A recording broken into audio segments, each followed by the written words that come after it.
2G scam మరో మలుపు తిరిగింది. ఈ కుంభకోణంలో తాజాగా కేంద్ర హోంమంత్రి చిదంబరం పేరు బయటకొచ్చింది. 2G స్కామ్ లో చిదంబరానికి కూడా వాటా ఉందని బీజేపీ ఆరోపించింది.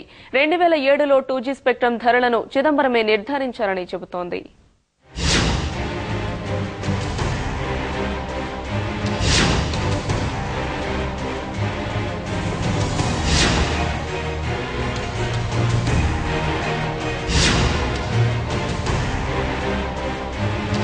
టూ స్పెక్ట్రమ్ స్కామ్ లో ఇది మరో ట్విస్ట్. ఇప్పటికే ఇద్దరు కేంద్ర మంత్రులు రాజా, దయానిధి మారన్, ఓ ఎంపీ కనిమొళి ఈ కుంభకోణంలో ఆరోపణలు ఎదుర్కొంటున్నారు. ఇప్పటి వరకు డీఎంకే నేతలనే వెంటాడిన ఈ స్కామ్ ఇప్పుడు కాంగ్రెస్ నేతలకు అంటుకుంటుంది. 2G స్కామ్ తో కేంద్ర హోంమంత్రి చిదంబరానికి సంబంధం ఉందని బీజేపీ సంచలన ఆరోపణలు చేసింది. టెలికాం మాజీ మంత్రి రాజా, కార్పొరేట్ లాబీయిస్ట్ నీరా రాడియా మధ్య సంభాషణల టేప్లు చిదంబరం పాత్రను నిరూపిస్తున్నాయని చెబుతోంది. 2007లో ఆర్థిక మంత్రిగా ఉన్న చిదంబరమే 2G స్పెక్ట్రమ్ ధరలను నిర్ధారించారని బీజేపీ అధికార ప్రతినిధి నిర్మలా సీతారామన్ ఆరోపించారు.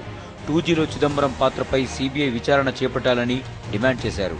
చిదంబరం వ్యవహారంపై ప్రధాని వివరణ ఇవ్వాలని బీజేపీ డిమాండ్ చేసింది. చిదంబరంపై ఆరోపణలు రుజువు చేసేందుకు అవసరమైతే న్యాయ పోరాటానికి కూడా దిగుతామని హెచ్చరించింది. కొద్ది రోజుల క్రితమే జనతా పార్టీ చీఫ్ సుబ్రహ్మణ్య స్వామి కూడా 2G స్కామ్లో చిదంబరానికి వాటా ఉందని ఆరోపించారు.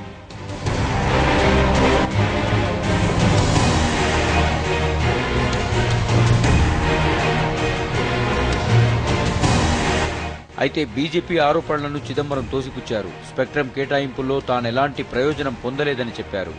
రాజా, కార్పొరేట్ లాబీయిస్ట్ నీరా రాడియా మధ్య సంభాషణలు పొట్టి పుకార్లని, వాటిని పట్టించుకోవాల్సిన అవసరం లేదంటున్నారు.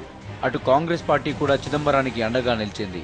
హోంమంత్రిపై బీజేపీ ఆరోపణలను నిరాధారమని, వాటికి సంబంధించిన ఆధారాలుంటే జేపీసీకి అందజేయాలని సూచించింది.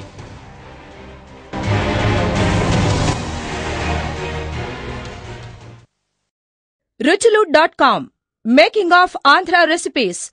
Recipe videos in Telugu for all varieties of veg, non-veg, baking snacks and desserts. Please visit Ruchulu.com.